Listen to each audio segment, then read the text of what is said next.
네, 12월 첫째 주 양재 열린 새신자 예배 가운데 나오신 여러분 주님을 축복합니다. 우리 다시 한번 우리 예배를 받은 살아계신 하나님께 우리 감사와 영광의 박수를 올려드리겠습니다. 우리 한 해를 마감하는 12월인데요. 우리가 지난 시간들을 돌아보고 또 새롭게 갈 내년의 새로운 여정들을 맞이하면서 주님의 은혜로 더욱더 풍성하게 되는 12월이 되기를 소망합니다. 이번 달부터 이 양재 열린 새신자 예배는 이제 말씀 함께 나눌 때 우리 기독교의 교리와 우리 복음에 대한 내용들로 함께 말씀을 계속해서 나누려고 합니다. 혹시나 이 자리 가운데 주의 복음을 필요로 해서 인도받아 오신 분들이 계실 수 있는데 한 분이라도 오셨을 때 우리 주님에 대해서 좀 함께 알고 갈 수 있도록, 또 우리가 예수님을 믿고 있다고 하지만 내가 믿는 것이 무엇인가 내가 좀 점검이 필요할 때가 많이 있어요. 우리가 기독교 교리라고 이야기하는데 교리라고 이야기하면 좀 어렵게 생각될 수 있지만 쉽게 얘기하면 우리가 믿는 바를 정리한 겁니다. 우리 교회 다니신 분들은 사도신경을 많이 암송하시는데 사도신경의 내용이 우리 교리예요. 전능하사 천지를 만드신 하나님 아버지를 내가 믿사오며, 이 내용 하나하나가 우리가 믿는 바가 정리되어 있는 교리라고 할 수 있죠. 그래서 우리가 앞으로의 시간 가운데 하나님은 누구신가, 예수님 누구신가, 성령님 누구신가, 교회는 무엇인가 하나하나를 함께 더욱더 알아가고 짚어가고 우리의 영적인 이해 구조를 세워나가는 시간이 되기를 소망합니다.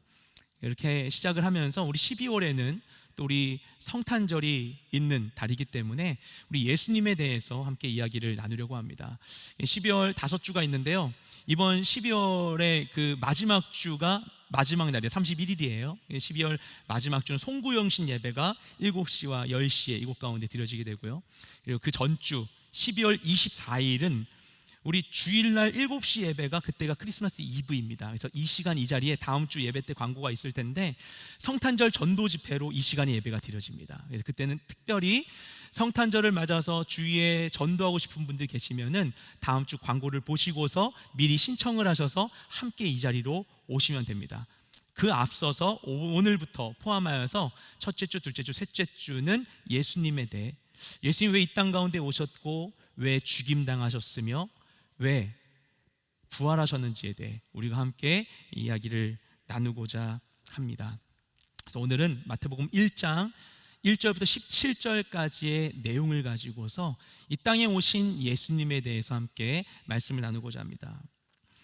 우리가 읽고 있는 성경은 총 66권으로 이루어져 있죠. 구약과 신약으로 나뉘어져 있고요. 구약이 39권, 우리 신약이 27권, 합쳐서 66권으로 이루어져 있습니다. 왜 구약 신약인가 궁금하시면 혹시 계실지 모르겠어요. 이 구약 신약은 약 먹는 약이 아니라 약속입니다. 옛 언약과 새 언약, 약속의 책이라는 거예요, 구약 신약은. 근데 이 성경 가운데에서 특별히 신약 성경을 보면 신약 성경의 첫 번째 책으로 등장하는 게 마태복음입니다. 여러분 혹시 궁금해 하신 적 없으십니까? 왜 마태복음이 신약의 첫 번째 책인가? 신약 성경에 복음서가 4권이 있습니다. 이 4권의 복음서 가운데 마태복음이 가장 먼저 기록됐기 때문인가? 아니에요. 제일 먼저 기록된 건 마가복음입니다. 그러면 마태복음이 제일 분량이 많아서인가? 그것도 아니에요. 제일 많이 쓰여진 것은 누가복음이에요. 그러면 마태복음이 전체적인 내용을 종합하고 있기 때문인가? 그것도 아니에요. 가장 나중에 쓰여진 것은 요한복음입니다. 그러면 4개의 복음서 가운데 마태복음이 가장 먼저 신약에 위치한 이유는 어디에 있는 것인가?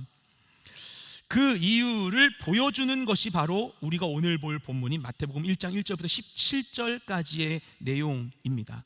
우리 함께 1장 1절 말씀을 읽도록 하겠습니다. 시작. 아브라함의 자손이며 다윗의 자손인 예수 그리스도의 족보입니다. 아멘. 마태복음의 시작 부분은 오늘 본문 1장 1절부터 17절까지 예수님의 족보를 담고 있습니다. 이 족보의 내용은 믿음의 조상 아브라함으로부터 예수님까지 이어지는 이 하나님의 구원 계획의 성취의 과정들을 보여주고 있어요. 누가 누구를 낳고 누가 누구를 낳고, 그래서 결국 예수님이 태어나셨다라고 이야기하는 것이죠. 그래서 특별히 방금 읽었던 1절의 내용을 보면 뭐라고 이야기하고 있는가 하면, 예수님을 아브라함의 자손이며 또 다윗의 자손이라고 표현하고 있죠. 그렇다는 말은 결국 이 족보의 목적이 무엇인지를 짐작할 수 있게 합니다. 이 족보는 예수님이 아브라함의 자손이고 동시에 다윗의 자손이라는 사실을 증명하는 자료라는 것이죠. 이 예수님의 계보를 본다면, 이 1절 말씀이 이거예요. 당신들이 예수님의 계보를 본다면 예수님이 아브라함의 자손이며 또한 다윗의 자손인 것을 알게 될 것입니다 라고 이야기하고 있는 것입니다. 그렇다면 이 족보를 통해서 예수님이 아브라함의 자손이고 또한 다윗의 자손이라는 사실을 증명하는 것이 왜 중요한 것인가? 그것은 예수님이 아브라함의 자손 중에 다윗의 자손을 낳으셨다는 사실이, 곧 그분이 구약 39권 전체를 통해서 약속되었던 바로 그분, 온 이스라엘이 대대로 기다려왔었던 바로 그분, 하나님께서 약속하신 구원자, 기름 부음 받은 자 메시아임을 나타내는 증거이기 때문입니다.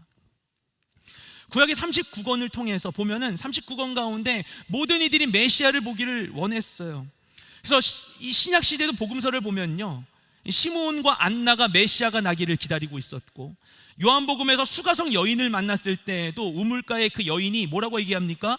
내가 알기로는 메시아가 오신댔어요. 그가 오면 모든 것을 알려줄 거예요 얘기해요. 그 사마리아 여인도 메시아를 기다리고 있었던 거예요. 하지만 그가 누군지는 알 수가 없었어요. 구약 39권의 내용이 진행되는 중에 조금씩 빛을 비춰서 그 윤곽이 희미하게 드러나 있는 상태 가운데 있었어요. 그런데 바로 그 주인공, 구약의 주인공, 그 주제이며 결론이 예수 그리스도다라고 하고 있는 것입니다.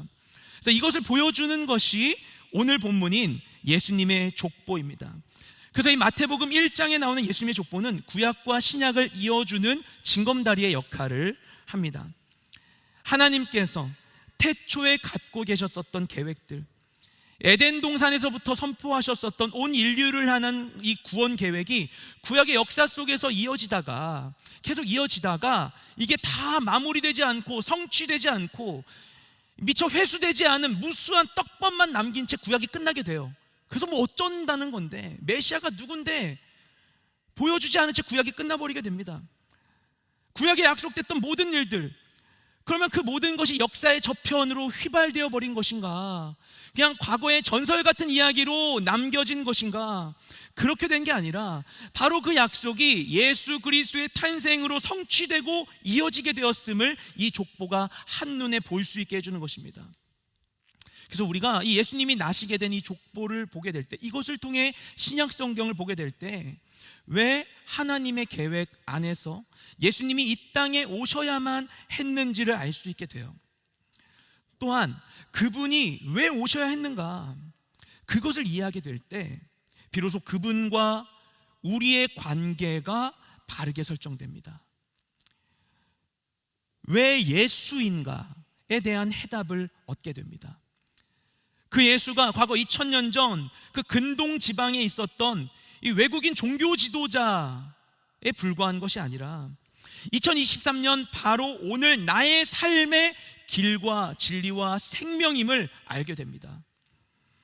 그렇게 되면 우리는 비로소 내 삶이 지금 필요로 하는, 내가 가야 할 길과 내가 반드시 붙들어야 할 진리와 내가 필요로 하는 생명을 얻게 되는 것입니다. 우리가 무언가를 얻고자 할 때 그 이유를 알게 되면, 그 개연성을 이해하게 되면 얻게 되는 은혜가 더욱더 풍성해져요. 예전에 제가 한 국수집을 갔어요. 아내와 가서 먹었는데 맛있었는데 사실 솔직히 말씀드리자면 일반 그냥 국수집이에요. 그냥 국수를 잘하는 집이었습니다. 그런데 왜 그냥 그런 평범한 국수집에 제가 굳이 지도를 찾아서 차를 운전해서 그곳까지 가서 국수를 먹어야만 했었던 것인가? 그 집이 한 방송에 나왔기 때문이었어요. 어떤 방송을 봤는데 몇 년 전에 그 집 사장님이 이 국수집을 잘 운영하고 계셨었는데 너무나 이 경영이 잘 되지 않아서 이 가게를 접게 되었던 거예요. 접으려고 이 결단을 한 상황 가운데에서 방송 프로그램에 이제 응모를 한 거죠. 그런데 이 방송에 나온 전문가가 솔루션을 제공하고 그 솔루션을 통하여서 이 가게가 다시 이제 사람들을 맞이하게 된, 이 재기하게 된 그런 스토리를 보게 되었어요.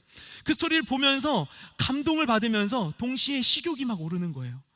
나도 가서 저걸 먹어보고 싶다. 그래서 이제 아내와 함께 운전을 해서 그 집을 찾아갔습니다. 그래서 먹었어요. 그러니까 스토리를 알고 먹어보니까 그 국수가 더 맛있는 거예요. 그 더 맛있다는 리액션을 더 해드리고 싶어요. 사장님한테. 사장님 힘내세요 이러면서 방송 보고 왔어요. 이런 다음에 맛있게 국수를 먹고 나왔었던 기억이 있어요. 우리가 메시아의 계보를 이해함으로써 얻는 유익도 마찬가지입니다.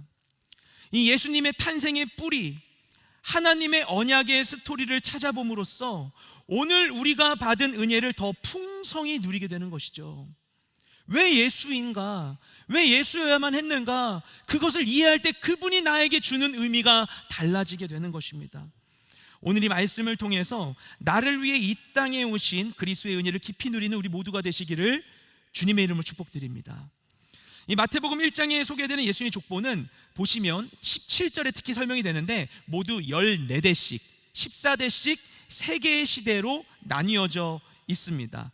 이 각각의 시대를 살펴봄으로써 우리의 구원자 예수 그리스도께서 왜 오셔야만 했는지 우리가 더 깊게 알게 되길 소망합니다. 첫째로 그분은 약속의 증거로 오셨습니다. 우리 2절부터 5절까지 말씀을 함께 읽겠습니다. 시작. 아브라함은 이삭을 낳고, 2절부터입니다. 이삭은 야곱을 낳고, 야곱은 유다와 그 형제들을 낳고, 유다는 다말에게서 베레스와 세라를 낳고, 베레스는 헤스론을 낳고, 헤스론은 람을 낳고, 람은 아미나답을 낳고, 아미나답은 나손을 낳고, 나손은 살몬을 낳고, 살몬은 라합에게서 보아스를 낳고, 보아스는 루색에서 오벳을 낳고, 오벳은 이새를 낳고. 아멘. 계속 누굴 낳고 누굴 낳고 이 내용이 계속 이어지고 있죠. 이 방금 읽은 말씀은 믿음의 조상 아브라함으로부터 유다 왕가의 첫 번째 왕 다윗의 아버지였던 이새까지의 계보를 담고 있습니다. 이 계보에 등장하는 인물 가운데 우리가 눈여겨봐야 될 사람들이 있어요. 세 사람입니다. 아브라함과 야곱과 유다입니다. 지금부터 드리는 말씀을 잘 따라오셔야 돼요. 되게 중요한 내용입니다. 굉장히 중요한 이야기예요. 아까 이 성경이 구약과 신약이 옛 언약과 새 언약, 약속의 책이다 말씀드렸는데 그 약속에 대한 중요한 이 줄기에 대해서 이야기를 좀 말씀드리려고 해요. 아브라함이 하나님께 순종해서 자기 아들, 정말 아끼는 독자 이삭을 하나님께 바치려 했습니다. 많이들 알고 계시죠? 바치려 했을 때 하나님께서 그때 그 아브라함에게 이렇게 말씀하세요. 우리 창세기 22장 17절 18절 말씀 함께 읽겠습니다. 시작. 내가 내게 큰 복을 주고 내 씨가 크게 번성하여 하늘의 별과 같고 바닷가의 모래와 같게 하리니 내 씨가 그 대적의 성문을 차지하리라. 또 내 씨로 말미암아 천하 만민이 복을 받으리니 이는 내가 나의 말을 준행하였음이니라 하셨다 하니라. 아멘. 아브라함이 하나님의 말씀에 순종해서 아들 이삭을 바치려고 했을 때 하나님께서 아브라함한테 아브라함 됐어 그만해, 너 그쯤 하면 됐어, 너 정말 믿음이 좋다, 내가 널 보니 너무 좋다, 이러시고서 끝내신 게 아니에요. 그 아브라함에게 하나님이 이렇게 말씀하셨어요. 그 순종을 보시고 말씀하시기를 내 씨가 그 대적의 성문을 차지할 것이다 라고 말씀하십니다. 왜 하필 이 타이밍에 그 말씀을 하셔야만 했던 것인가? 어찌 보면 맥락이 맞지 않는 생뚱맞은 이야기인 것 같이 느껴져요. 그리고 그 아브라함의 씨, 아브라함의 후손은 누구인가? 이삭인가? 이삭이 대적의 성문을 차지한가? 알잖아요. 이삭 얼마나 평화주의자입니까? 이삭이 그렇게 한다고? 그렇죠? 그리고 얘기하기를 아브라함의 그 후손을 통해서 천하 만민 모든 족속이 복을 받는다고 이야기합니다. 이게 대체 무슨 말인가? 그리고 그 후손이 누구인가? 그것이 명확하게 해결되지 않은 채 아브라함은 이삭을 낳고, 이삭은 또 야곱과 에서를 낳으며 그 직계 혈통이 야곱으로 이어지게 됩니다. 그리고 야곱이 노년에 12아들에게 축복 기도를 해줘요. 창세기 후반부를 보면요, 그 가운데 특별히 한 명에게 독특한 예언을 합니다. 창세기 49장 8절과 10절 말씀 함께 읽겠습니다. 시작. 유다야, 너는 내 형제의 찬송이 될지라. 내 손이 내 원수의 목을 잡을 것이요 내 아버지의 아들들이 내 앞에 절하리로다. 규가 유다를 떠나지 아니하며 통치자의 지팡이가 그 발 사이에서 떠나지 아니하기를 실로가 오시기까지 이르리니 그에게 모든 백성이 복종하리로다. 아멘. 야곱은 자신의 아들 가운데 유독 유다에게만 독특한 예언을 합니다. 유다가 원수의 목을 잡을 것이고 다른 아들들이 유다에게 절할 것이라고 이야기해요. 그리고 또 규, 왕의 지팡이가 유다를 떠나지 않는다고 이야기를 합니다. 이 말을 어떻게 해석할까? 결국에는 유다 족속이 왕권을 얻게 되고, 유다 족속 가운데 아브라함에게 예언되었었던 대적의 성문을 취할 자, 이 본문에서는 원수의 목을 잡을 자가 나온다는 말씀인 것이죠. 유다 지파에서 왕이 나온대요. 결국 유다 지파 가운데 첫 번째 왕인 다윗이 세워지게 되죠. 그런데 그러면 다윗이 여기서 이야기하고 있는 대적의 성문을 취할 자이며 또한 원수의 목을 잡을 자인 것인가? 그런데 사실 이 언약의 계보는 다윗에서 끝이 아니라는 생각이 들어요. 우리가 왜 그렇게 생각을 하게 되냐면 첫 번째 언약 때문인 것입니다. 창세기 3장 15절 말씀이에요. 함께 읽겠습니다. 시작. 내가 너로 여자와 원수가 되게 하고 내 후손도 여자의 후손과 원수가 되게 하리니 여자의 후손은 내 머리를 상하게 할 것이요 너는 그의 발꿈치를 상하게 할 것이니라 하시고. 아멘. 아마 익숙한 말씀이실 겁니다. 에덴 동산에서 아담이 범죄했을 때 뱀에게 하나님 하신 말씀이에요. 이 말씀, 창세기 3장 15절 말씀을 소위 원시복음이라고 이야기합니다. 성경에 기록된 첫 번째 복음의 메시지예요. 우리의 구원자가 온다는 약속을 가장 먼저 하나님 하신 말씀이 바로 이 말씀입니다. 에덴 동산에서 아담과 하와가 범죄한 후에 하나님께서 뱀에게 선언하세요. 장차 여자에게서 나는 자가 사탄의 머리를 부술 것이다 라고 말씀하십니다. 결국 이 말씀은 사탄의 종말에 대한 말씀입니다. 장차 여인의 후손 가운데 한 사람이 나와서 죄의 권세를 쥔 사탄, 우리를 붙들고 있는 사탄을 이긴다는 말씀이에요. 온 인류의 구원자에 대한 약속이죠. 그런데 과연 그가 누구인 것인가? 그래서 이 말씀이 창세기 3장 15절이 기록된 이래로 성경의 말씀은 이 여인의 후손이 누구인가를 추적하는 내용으로 계속 이어지게 됩니다. 그 탄생 과정을 추적하는 가운데 나오는 내용이 바로 앞서 드린 말씀들이에요. 아브라함에게, 또 이삭에게, 야곱에게, 유다에게 하나님이 계속하여 말씀하시는 거죠. 그래서 유다 지파 가운데 메시아가 난다라는 것. 그 성경을 아는 모든 유대인들은 메시아가 유다 지파 가운데 날 것을 알았습니다. 하나님은 아브라함으로부터 이어지는 이 계보, 메시아의 계보와 이 예언의 점진적인 계시를 통해서 하나님의 약속이 어떻게 성취되고 있는지를 우리가 볼 수 있게 해주셨어요. 그 약속이 감춰지지 않고 이렇게 진행되고 있었다는 사실을 이제 우리가 말씀을 통해 볼 수 있게 되는 것입니다. 그리고 결국에 그 약속대로 유다 지파 다윗의 후손으로 예수님이 이 땅 가운데 오셨어요. 하나님은 에덴 동산에서 아담에게 하셨던 바로 그 약속을 기억하시고 신실하게 이루어 주신 것입니다. 그래서 예수님은 하나님의 약속의 증거가 되십니다. 하나님은 반드시 그분의 말씀을 이루시는 분이세요. 그래서 예수님이 이렇게 말씀하시는 겁니다. 진실로 너희에게 이르노니 천지가 없어지기 전에는 율법의 1.1획도 결코 없어지지 아니하고 다 이루리라. 하나님의 말씀이 하나도 없이 되지 않고 온전히 성취된다는 말씀을 하십니다. 때로는 하나님께서 침묵하시는 것 같고 내가 아무리 기도해도 뭔가 일어날까 싶을 수도 있어요. 하나님 도와주세요라고 우리가 기도하는데 마치 하나님께서 야 좀 있어봐, 나 바빠, 나 지금 저기 안드로메다의 별 한 10,000개 만들었어, 뭐 보여? 나 바빠, 나 너무나 바빠. 하나님이 마치 나를 그렇게 대하실 것만 같은, 내가 고민하고 있는 작은 일이 하나님에게 별 이슈가 될까? 그분이 계신가? 그분이 내게 관심 있으실까? 그런데 하나님은 우리의 감각과 상관없이, 나의 느낌과 상관없이 그분의 약속을 신실하게 이루시는 분이십니다. 먹구름이 잔뜩 낀, 빽빽하게 낀 캄캄한 하늘에서도 그 구름 너머에는 태양빛이 계속 비춰내리고 있는 것과 같이 보이지 않는 가운데에서도 하나님은 그분의 약속을 신실하게 이루어 주시는 분이십니다. 그래서 약속의 말씀 앞에서 우리가 늘 예수님을 바라봐야 해요.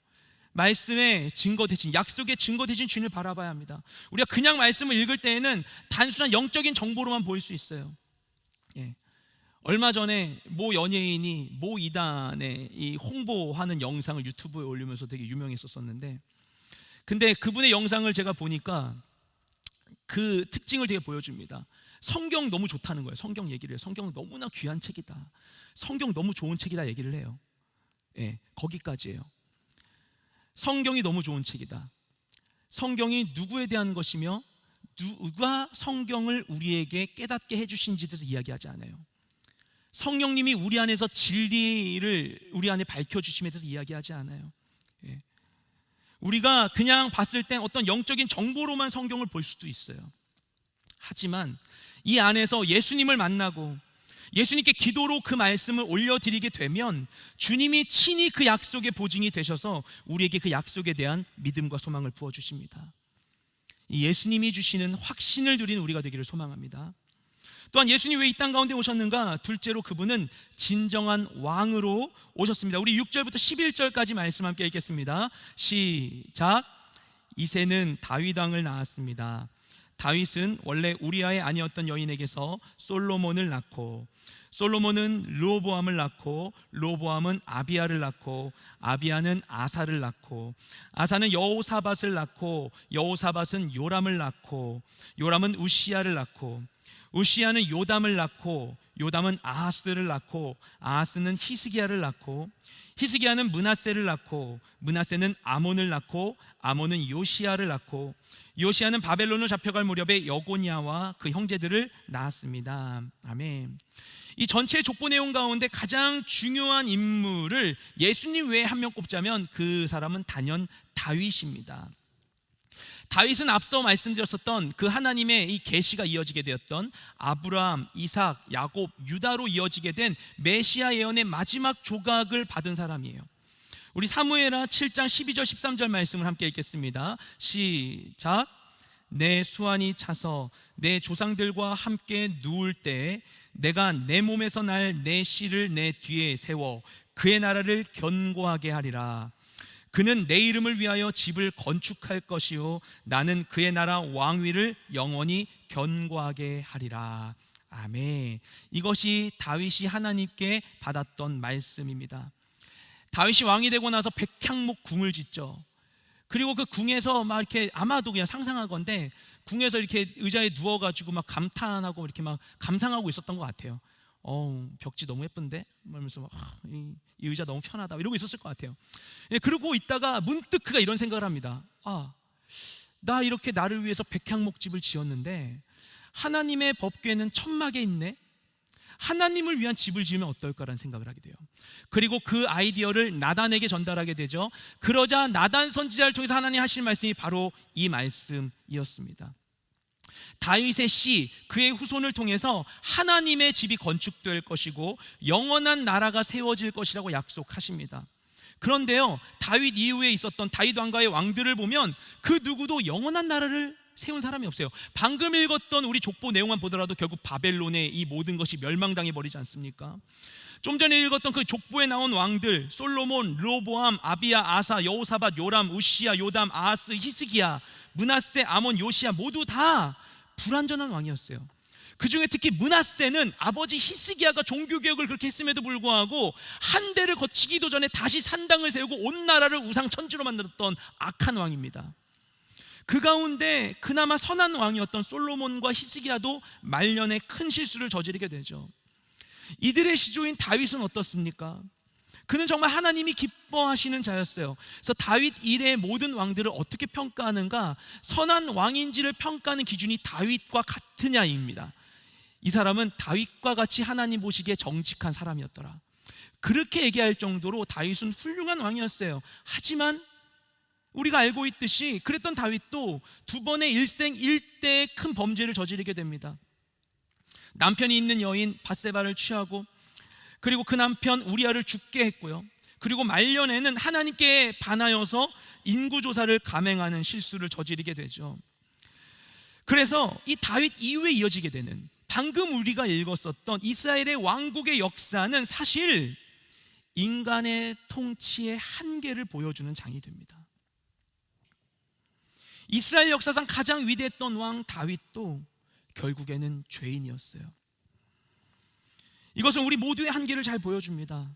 우리는 진정한 통치자가 될 수 없습니다. 우리는 자기 자신의 삶도 온전히 경영할 수 없습니다. 누구나 자신의 삶에서 왕이 되기를 원하고 자기 마음대로 자신이 원하는 대로 살기 위해서 노력하지만, 아무리 노력해도 정말 자신의 삶을 원하는 대로 이끌 수 있는 힘과 지식이 우리에겐 없습니다. 우리에겐 심지어 나의 생명과 건강에 대한 주권도 없어요. 또 어느 정도 자신이 원하는 대로 선택하며 산다고 할지라도 우리의 자유로운 선택과 결정이 우리를 행복하게 해주는 것도 아닙니다. 우리는 우리의 삶을 경영해 줄 누군가가 필요합니다. 인간은 그 누구도 진정한 왕이 될 수 없습니다. 하지만 앞서 읽었던 그 나단 선지자의 예언에서 하나님께서는 다윗을 통해 영원한 통치를 이루겠다고 약속해 주셨어요. 그 약속은 거짓이 아닙니다. 허언이 아닙니다. 취소된 것도 아니에요. 그 약속을 따라 이 땅에 오신 분이 바로 예수님인 것입니다. 그분은 우리의 통치자로 이 땅 가운데 오셨죠. 그리고 그분은 우리를 다스리시기에 적합한 분이세요. 그분은 자기 백성을 구출하시기 위해서 자기 생명도 아끼지 아니하신 분이세요. 그래서 우리는 우리의 삶 가운데 우리 자신의 보좌를 그분께 내어 드려야 합니다. 삶의 중요한 순간 가운데, 또는 일상의 소소한 모든 순간 가운데 주님을 내 삶의 중심에 모시고 그분의 뜻에 순종하며 살 때 우리는 내 욕심과 능력으로 이룰 수 있는 것보다 더 완벽하고 아름다운 하나님의 통치를 경험하게 될 것입니다. 진정한 왕 대신 예수님의 통치를 누리시길 소망합니다.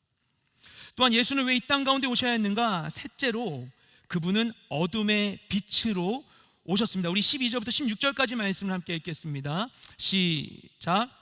바벨론으로 잡혀간 후로 여고냐는 스알디엘을 낳고, 스알디엘은 스룹바벨을 낳고, 스룹바벨은 아비훗을 낳고, 아비훗은 엘리야김을 낳고, 엘리야김은 아소르를 낳고, 아소르는 사독을 낳고, 사독은 아킴을 낳고, 아킴은 엘리훗을 낳고, 엘리훗은 엘르아사를 낳고, 엘르아사는 mat단을 낳고, mat단은 야곱을 낳고, 야곱은 마리아의 남편 요셉을 낳고, 마리아에게서 그리스도라는 예수께서 태어나셨습니다. 아멘. 이스라엘의 긴 역사 가운데 가장 큰 치욕의 사건은 무엇인가 하면 바로 바벨론에 의한 멸망과 포로 생활이었었습니다. 그 전까지만 하더라도 유다 왕국의 백성들은 자신들은 하나님의 백성이고, 예루살렘은 하나님이 선택하신 도성이고, 예루살렘 성전은 하나님이 임재하시는 공간이기 때문에 절대 이방인에 의해서 침략당하고 무너지지 않을 것이라고 자신하고 있었어요. 그렇게 그들은 이 자만과 안일함에 빠져서 자신들의 어떤 영적인 도덕적인 타락을 깨닫지 못한 상황 가운데 있었습니다. 그리고 결국 하나님의 진노로 유다가 멸망하고 절대로 무너지지 않으리라고 확신하고 있었던 거룩한 성전이 파괴되고 성전의 기물들이 약탈당하고 많은 사람들이 포로로 끌려가게 되었을 때 그들은 자신들이 믿어왔었던 모든 자신들의 가치 체계가 무너지는 것을 경험했어요. 하나님이 모든 민족 위에 뛰어나신 줄 알았는데 하나님이 저 이방인들에게 짓밟히게 돼? 하나님 계시지 않는 거야? 하나님은 바벨론의 신 마르둑보다 약한 신이었던 거야? 그들에게 영적인 혼란이 오게 됩니다. 이제 그들에게는 나라도 없어졌고 그들의 이웃과 마을과 일상도 사라졌고 하나님이 임재하신 성전도 무너졌어요. 더 이상 이스라엘은 회생 불가능한 상태에 놓인 것과 같았습니다. 그런데 하나님께서는 이런 상황이 오기 전에 미리 선지자를 통하여서 그분의 뜻을 밝혀주셨습니다. 우리 이사야서 6장 13절 말씀을 함께 읽겠습니다. 시작. 그분의 10분의 1이 아직 남아있을지라도 이것도 황폐하게 될 것이나 밤나무와 상수리나무가 배임을 당하여도 그 그루터기는 남아있는 것 같이 거룩한 씨가 이 땅에 그루터기니라 하시니라. 아멘. 하나님께서는 이스라엘 백성이 그들의 죄로 인해 멸망당하고 이 땅이 황폐해질 것이지만 그럴지라도 마치 나무를 베거나 태워도 뿌리와 그루터기가 남는 것과 같이 눈으로 보기에는 황폐해지고 아무 소망도 없을 것 같은 그 이스라엘 가운데 거룩한 씨앗을 남겨둘 것이라고 말씀해 주세요. 그들이 앞으로 모든 것을 잃고 모든 소망이 사라지고 한 줄기 빛도 없는 캄캄한 시간을 지내게 될지라도, 그렇다고 해서 하나님의 약속이 종결된 것이 아니고 하나님은 보이지 않는 가운데 그분의 계획을 계속해서 이루어 가실 것임을 미리 알려주신 거예요. 예수님도 그러셨죠. 잡히시기 전날 밤에 제자들에게, 베드로에게 말씀하시죠. 베드로야, 나중에 이런 일이 있게 되거든 너는 너의 형제들을 잘 추스려라. 사단이 너희를 밀가부르듯 하려고 내게 요구했으나 내가 이미 너를 위해 기도했다. 그러니까 나중에 무슨 일이 생기거든 정신 차리고 너의 형제들을 붙들어라. 예수님 말씀해 주시죠. 하나님 계획이 있으신 거예요. 그분의 계획은 우리의 멸망이 아닙니다. 그 가운데 우리에게 말씀해 주시는 거예요. 하나님 보이지 않는 가운데 그분의 계획을 계속해서 이루어 가실 것임을 우리에게 알려주시는 것이죠. 결국에 그들이 모든 걸 잃어버려요. 머나먼 이 갈대아 지방으로 이들이 포로로 끌려가게 됩니다. 이제 나라가 없어졌어요. 성전도 무너졌어요. 다 끝났어요. 그런데 하나님은 멈추지 않으십니다. 훗날 그들이 포로에서 돌아와서 그들이 뭔가 해보려고 하는데 헬라 제국에 점령당하고, 독립했는데 로마에게 점령당하고, 그리고 그들의 왕이 세워졌는데 유대인이 아닌 이두메 출신의 이방인 왕 헤롯이 세워지게 되고, 그래서 이제 이 나라의 주인이 대체 누구인지도 모르겠고 우리가 원하던 것이 뭔지도 모르겠고 그 구약의 약속도 희미해 가고 있었을 때, 그때 그런 상황 속에서 마치 마른 그루터기와 같이 아무 생명이 없는 것과 같은 이스라엘 가운데 마치 싹이 나듯이 하나님의 약속대로 그리스도가 탄생하십니다. 그리고 거기에서 오늘 본문의 이 족보는 끝이 납니다. 구속의 완성이신 그리스도가 이 땅 가운데 오신 것이죠. 하나님께서는 에덴 동산에서부터 메시아가 오실 것, 여자의 후손이 날 것을 약속하셨어요. 그러면 하나님께서 그것을 어떻게 이루실지 모든 선지자들은 그날을 보기를 원했어요. 대체 언제 메시아가 오시는 것인가? 여러분, 우린 너무나 복된 것이 무엇인가 하면요, 구약에 정말 놀라운 일들을 경험했던 그 선지자들은 우리가 알고 있는 복음의 그 부분이라도 알고 싶어서 몸부림쳤던 사람들입니다. 오실 메시아는 누구인가? 어떻게 태어날 것인가? 우린 알고 있잖아요. 많은 이들이 보기를 원했어요. 또한 사단도 알고 싶었겠죠. 그것을 방해하기 위하여서. 그런데 결국 하나님께서 한 때를 택하여 메시아가 이 땅 가운데 오게 하셨는데 언제 행하시는 것인가? 이스라엘이 부강하고 영향력 떨칠 때, 그때 그리스도를 보내신 게 아니었죠. 모두가 기대하고 주목하는 가운데, 이 땅의 영광 가운데 메시아가 이 땅에 오시도록 연출하시지도 않았어요. 막 선지자 이사야 선지자에게 막 몇 년 몇 월 며칠 날 어디 몇 번지 몇 호에서 그리스도가 나실 거야 하는 거예요. 다 기다리고 있다가 와서 생일 축하하면서 나오면 얼마나 좋겠어요. 근데 그렇게 하지 않으신 거예요. 전혀 그런 장면을 연출하지 않으셨어요. 오히려 이스라엘 백성이 나라의 주권을 잃고 있었을 때, 그 중에 그곳에 정말 작은 마을 베들레헴에서, 그곳의 마국간에서 이제는 그저 이 족보의 기록밖에 남지 않는 이 빛바랜 다윗 혈통 가운데 있었었던, 이젠 왕이 아닌 목수인 그 요셉의 아내 마리아를 통해서 메시아가 탄생하게 하십니다. 그렇게 하나님께서는 어둠 속에 빛을 비춰주셨습니다. 우리 요한복음 1장 5절 말씀을 그대로 함께 읽겠습니다. 시작. 빛이 어둠에 빛이 돼 어둠이 깨닫지 못하더라. 아멘. 캄캄한 어둠 속에서 아무것도 보이지 않는 가운데서도 하나님께서는 그 약속을 잊지 않으시고 쉬지 않으시고 멈추지 않으시며 그분이 약속하신 구원의 계획을 진행하시고 결국에는 빛 되신 주님을 이 땅에 보내주십니다. 그분은 결코 쉬지 않으시는 분이십니다. 우리가 생각할 때에는 때로는 하나님의 약속이 더디 이루어지는 것만 같고, 하나님께서 나를 잊으신 것 같고, 내 기도를 듣지 않으시는 것 같고, 하나님께서 아무 일도 행하지 않는 것처럼 보일지라도 우리가 보지 못하고 느끼지 못하는 중에도 하나님은 그분의 일을 이루고 계십니다.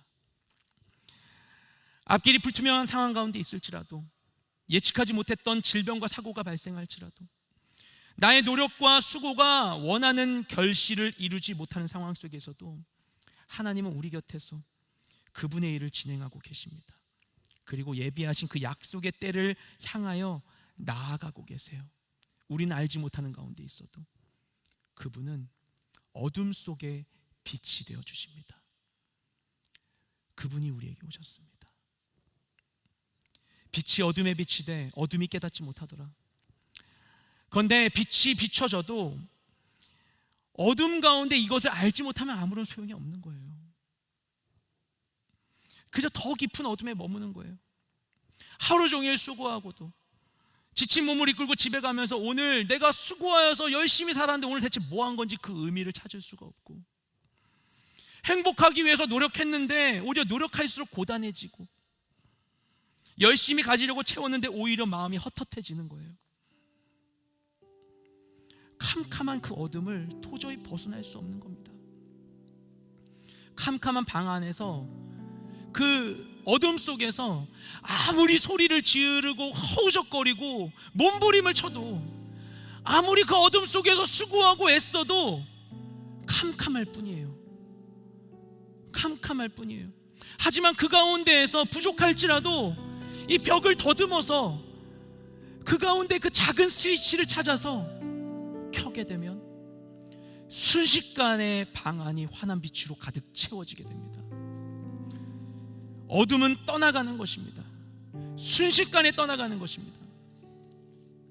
그 주님이 우리에게 오셔야 합니다. 여러분의 삶의 스위치를 켜십시오. 어둠 속에 더듬어 스위치를 찾으십시오. 그 가운데 주님은 분명히 계신 거예요. 내가 더듬은 바로 그 자리 가운데, 때로는 내가 알지 못했던 그 자리 가운데, 때로는 내가 기대하지 못했던 그 순간인데도 불구하고 마치 내 삶을 쾅 하고 쳐서 일어나는 삶의 균열 속, 그 틈 속을 들여다보면 그 속에 예수님이 계시는 거예요. 그 주님은 나의 초대를 받으시고 내 삶의 빛을 비추길 원하십니다. 계속해서 나의 관심을 빼앗고 나의 마음을 빼앗고 내 에너지를 고갈시키는 그 모든 것으로부터 여러분의 시선을 거두시고 예수님께로 나아가십시오. 주님을 바라보십시오. 여러분, 때로는 여러분 마음에 막 동의가 안 될 수 있어요. 나 너무 힘든데, 나 너무 괴로운데, 나 슬픈데. 그런데 여러분이 느끼고 있는 것과 상관없이 이게 싫다는 마음이 여러분 안에 있다면 이미 여러분의 감정과 상관없는 거룩한 의지가 여러분에게 있는 거예요. 나 분명히 느껴진, 나 너무 힘든데 난 그게 싫어. 그 의지를 주님께 드리십시오. 주님 오시옵소서. 예수님 나의 왕입니다. 주님, 나는 이 모든 것에 대한 주권이 없습니다. 주님, 나는 이것을 다스릴 수 있는 능력이 없습니다. 주님이 나의 왕이십니다. 오시옵소서. 주님, 그저 내가 구할 수 있는 것 주님의 이름을 부르며 주님 초청하는 것밖에 없지만 주님 과연 계시면 내게 임하여 주셔서 주님 살아계신 나의 왕이심을 내가 알게 하여 주시옵소서. 내가 알게 하여 주시옵소서. 삶의 자리 가운데 그분을 초청하며 나아가는 것입니다. 그분은 반드시 오셔서 우리 삶의 빛을 비춰주실 것입니다. 이 시간 여러분 함께 주님께 기도하며 나아가기 원합니다. 이 시간 말씀 가운데 여러분에게 주신 은혜를 쫓아 우리 함께 기도하며 나아갔으면 좋겠습니다. 여러분 마음에 동의가 되신다면 주님, 내 삶의 자리 가운데 임하여 주시옵소서. 주님, 내 마음 가운데 나조차도 다 이해할 수 없는 내 마음속, 또는 내가 다 해결하지 못한 나의 그 과거의 시간, 다시 돌아갈 수도 없는 그 시간, 주님, 내가 장차 가야 하나 무엇이 있는지 알지 못해 두려워하고 멈칫하고 있는 나의 미래의 시간들, 나의 가정, 풀지 못한 그 모든 관계의 숙제들, 나의 직장, 나의 일터, 그 모든 상황과 환경 가운데 주님 임하여 주시옵소서. 주님 빛으로 임하여 주시옵소서. 빛을 비춰 주시옵소서. 빛 대신 주님 안에 모든 어둠이 사라지며 모든 것이 선명히 드러나게 하여 주시옵고, 주님과 함께 담대히 그 길을 걸어 나아갈 수 있도록 역사하여 주시옵소서. 우리 주님께 합심해서 기도하며 나아가기 원합니다. 기도하시겠습니다. 주님 감사드립니다. 주님 모든 삶의 자리 가운데 주님을 초청하며 나아갑니다. 주님, 나의 왕 되신 주님을 바라보며 나아가기 원합니다. 내 모든 삶의 자리 가운데 나는 왕이 될 수 없습니다. 나는 다스릴 수 없습니다. 나는 통치할 수 없습니다. 나는 내게 주어진 그 어느 것 하나 온전히 다스리고 이끌 수 있는 능력이 없습니다. 주님, 나의 왕 되신 주님, 주님 내게 왕으로 오셨사오니 주님 내 삶의 자리 가운데 임하여 주시옵소서. 내 어둠에 빛이 되어 주시옵소서. 내 어둠에 빛이 되어 주시옵소서. 아무것도 보이지 않는 캄캄한 시간 속에 주님 생명의 빛으로 임하여 주시옵소서. 주님 모든 어둠을 몰아내 주시옵고, 내가 갈 길이 무엇인지를 알게 하여 주시옵소서. 내일에 대한 소망을 품게 하여 주시옵소서. 내가 누구인지 알게 하소서. 내가 갈 길을 알게 하소서. 내 삶의 이유를 알게 하소서. 내 삶의 목적을 알게 하소서. 지나갈 세월의 이유를 알게 하소서. 내가 가야 할 길들을 알게 하소서. 주님 말씀하여 주시옵소서. 주님 나를 인도하여 주시옵소서. 나는 보기를 원합니다. 더 이상 어둠 가운데 헤매지 않기를 원합니다. 수고하고 수고해도 아무 결실도 누리지 못하는 그러한 경험 다시 하고 싶지 않습니다. 주여 내게 임하여 주시옵소서. 역사하여 주셔서 내가 한순간을 살지라도, 짧은 시간 헌신할지라도 아버지 충만한 주님의 영원의 기쁨을 맛보는 내 인생 될 수 있도록 주여 나를 붙들어 주시옵소서. 주여 임하여 주시옵소서. 빛으로 임하여 주시옵소서. 빛으로 임하여 주시옵소서. 주님을 초청합니다. 주여 내게 임하여 주시옵소서. 나와 동행하여 주시옵소서. 주님, 내 모든 삶의 자리 가운데 온전한 왕으로, 온전한 하나님의 약속의 증거로 빛으로 임하여 주셔서 아버지 그 은혜를 온전히 누리는 우리 모든 인생 될 수 있도록 주님 역사하여 주시옵소서.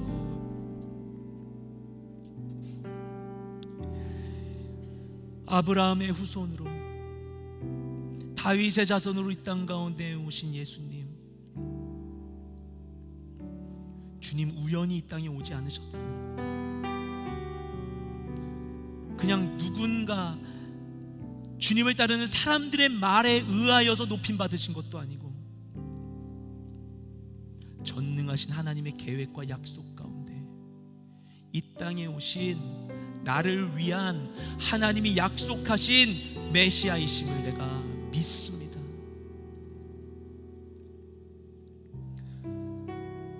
내 삶의 모든 문제들 앞에서 내 힘으로 해결할 수 없는 그 모든 사건들 앞에서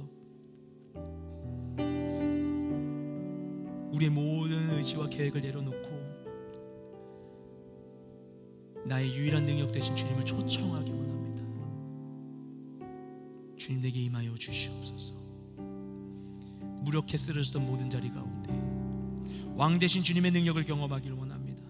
주님 임하여 주시고 역사하여 주시고, 보지 못했던 걸 보게 하여 주시옵시고, 가지 못했던 곳을 갈 수 있게 하여 주시옵시고, 꿈꾸지 못했던 걸 꿈꾸게 하여 주시옵시고, 내일을 향해 나아가게 하여 주시옵소서. 과연 우리 주님 나의 하나님 되시며 살아계신 나의 구원자이심을 내가 온전히 경험하고 선포하는 내 모든 인생 될 수 있도록 우리 가운데 역사하여 주시옵소서. 우리 가운데 함께 하실 주님을 찬양하며 모든 기도를 살아계신 예수님의 이름으로 기도드렸습니다. 아멘. 우리의 기도를 드신 살아계신 하나님께 감사와 영광의 박수를 올려드리겠습니다.